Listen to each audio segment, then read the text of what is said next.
ato mga pagbasa karon ilabi natong ebanghelyo nagpahinumdom kanato sa mga importanteng butang nga atong tinguhawon ug paningkamutan samtang nagpanaw patahan nining kalibutana. Sa dihang nangandam ko alang sa pagpaambit nining atong mga pagbasa karon ilabi na ang atong ebanghelyo, nahinumdom ko ni atong gipahigayon namo nga retreat atong miaging bulan sa Hulyo dito sa Benedictine, ug ang nagdumala sa maong retreat mao ang obispo sa Marbel, si Bishop Alan Casikas. Ug sa sinugdanan sa among retreat, iyang gigamit ang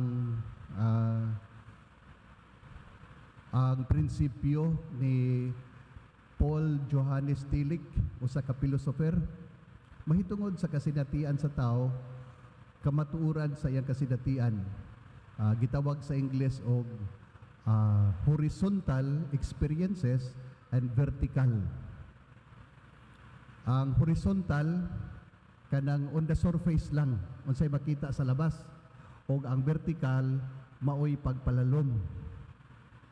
Nahinumdum ko niini tungod kay pwede na to kini ma-apply niining atong mga pagbasa karon ilabi na diha sa atong ebanghelyo. No? Nadunggan nato nga ang mga Pariseo misaway sa mga tinun-an ni Jesus tungod kay nangaon sila nga hugaw og kamot alang nila. Ngano man nga hugaw og kamot tungod kay wala sila kapanghunaw sumala sa paagi nga gitudlo sa mga Pariseo. Posible gud siguro nga nanghunaw sila pero dili sumala sa paagi. Busa alang sa mga Pariseo sila mga nangaon nga hugaw og kamot. Nakita sa mga Pariseo ang panlabas lang. Og nangutana sila kang Hesus, no? Ngano ba nga ang imong mga tinun-an wala man magtuman sa mga sugo nga gibilin sa atong mga katigulangan, kundili nangaon hinuon nga hugaw og kamot? Pero unsay tubag ni Hesus kanila? Wala gayud basayop si Isaias sa iyang gipanagna mahitungod kaninyo mga tigpakaron ingnon. Mga tigpakaron ingnon kamo sumala sa giingon sa Dios nga gisulat ni Isaias.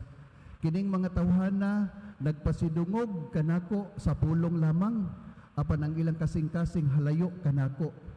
Kawang lamang ang ilang pagsimba kanako, kay ilang gitudlo nga balaod sa Dios ang mga sugo nga hinimo sa mga tao. So nakita ninyo na bali, ang mga hinimo sa mga tao mao'y gitagaan og dakong pagtagad sa mga Pariseo og ang mga balaod sa Dios ilang gikalimtan. Og midugang si Jesus pag-ingon kanila, gipasagdan ninyo ang mga sugo sa Dios nga mao'y og mauhinuoy inyong gituman ang mga pagtulunan sa tao. Unya si Jesus, no, gipaduol niya ang katawhan, ang panon sa katawhan, og miingon siya kanila, pamati kamong tanan og sabtan ninyo kini, bisan unsa nga mosulod sa baba sa tao, dili kini makahugaw niya. Unsay makahugaw niya? Ang gikan sa kinahiladman, gikan sa iyang kasing-kasing. Bisan unsa ang mosulod sa baba sa tao, dili makahugaw kaniya. Ang makahugaw kaniya mao kadtong mugula kaniya. Gikan sa sulod, gikan sa kasing-kasing sa tao, manggula ang mga daotang huna-huna, pagpakighilawas, pagpangawat, pagpatay, panapaw, pagkaibog, panglimbong, pagbinuang ug uban pa. Kini mao'y mga kasuguan sa Dios. Apan wala hatagi og pagtagad. Busa unsa may mensahe niini mga igsuon, no?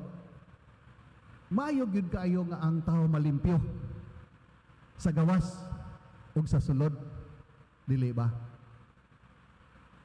Pero ang gitagaan og gibugaton sa mga Pariseo ang kalimpyo sa gawas lang. Kung nato ni siyang i-apply diha sa itong kinabuhi, gusto magyunta nga malimpyo. di ba? Maligo ta halos adlaw-adlaw. Maligo ta ang uban kani duha sa usa ka adlaw. Maligog buntag, maligog gabi. Ang uban maligog hapon aron malimpyo. Og nindot pa na. Pero ang pangutana, ang paglimpyo sa atong kalag, sa atong kasing-kasing, ang atong pagpangumpisal, ang atong pagsurrender sa Dios, ang pag-angkon sa atong mga kasalanan, ato ba nang gihimo? Makadaghan wala. Busa ang Ginoo nagpahinomdom kanato nga ang panglimpyo diha sa kaugalingon, una sa tanan, importante ang anaa sa sulod. Ang anaa sa kinahiladman. Kay kung limpyo ang naa sa kinahiladman sa kasing-kasing sa tao, musunod na ang sagawas. Muna mag-igsuon ko na itong gamiton itong principle ni Paul Tillich, no? Ang horizontal ang makita raman na.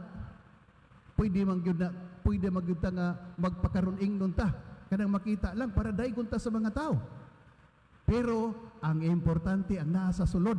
Ang dili makita sa tao, pero makita sa Dios. Kana ang labing importante. O kana ang gipahinomdom kanato. No?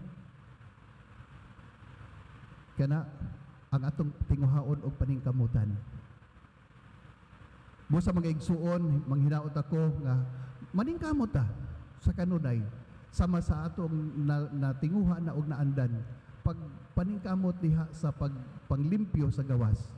Pero paningkamutan usab nato ang paglimpyo sa atong kinahiladman kay alang sa Dios mao kana ang labing importante. Ako ipahinomdom ninyo dinhi sa atong parokya. Doon na tayo regular schedule sa confessions kada first Friday o matag Domingo. Karon kay no movement man taon Sunday, wala gyud tay confession sa Sunday. Pero niining semana sa pagbisita, pagduaw ni San Jose sa atong parokya, matag adlaw, no, gikan sa Lunes hangtod sa Biyernes, dunay pagpakumpisal. Usa ka oras sa buntag, kaming duha ni Father Sator, alas 9 sa buntag hangtod alas 10, o sa pagkahapon, alas 2 hangtod alas 3. Pagkahuman o pagkumpisal, doon ay kasaulugan sa misa in honor of Saint Joseph. So sa buntag, alas 9 hangtod alas 10. Pagka alas 10 magmisa. Sa hapon, alas 2 hangtod alas 3. Pagka alas 3 magmisa. Hinautunta nga kining talagsaon nga pagduaw ni San Jose sa atong parokya, no, kaganida atong gisugat gikan sa Matamis, gisugat ato sa Sangay, og dinhi siya makiguban nato sulod sa usa ka semana. Og hinautunta nga ang iyang pagduaw nato dinhi atong mapahimuslan. Atong hinumduman nga ang atong parokya usa sa mga sentro sa mga panaw-duaw. Nining pagsaulog nato sa ika-500 ka tuig nga kasumaran sa atong pagkakristyano dinhi sa Pilipinas. Ug kabahin sa kabahin sa mga kondisyones nga atong madawat ang indulhensya gikan sa Dios, mao ang pagdawat sa sakramento sa pakig-uli. Ang sakramento nga maghatag og kalimpyo sa atong kalag, sa atong espiritu. Mao kini ang importante bililhon, dili lamang alang kadat ko, dili bililhon gyud sa mga mata sa Dios.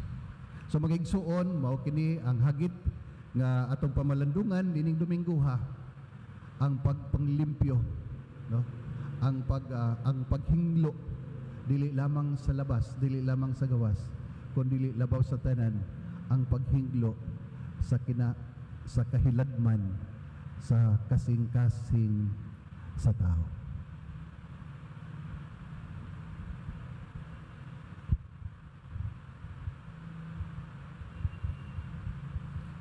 Palihog sa pagtindog.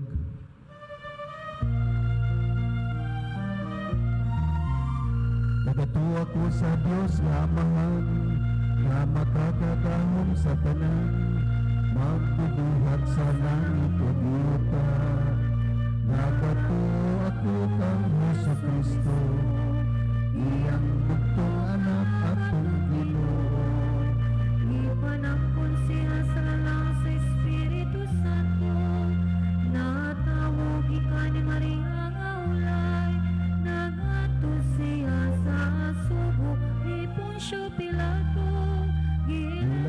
sa krus, namatay o ginubo.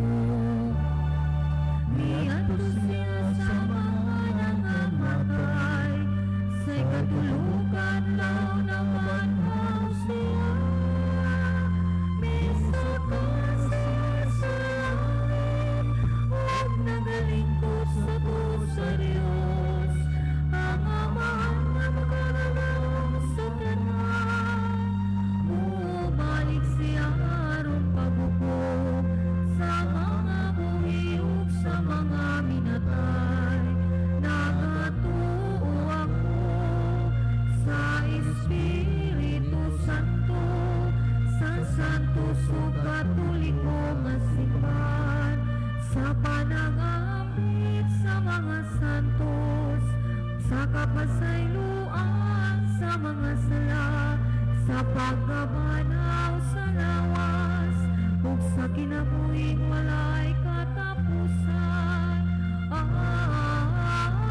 Amen.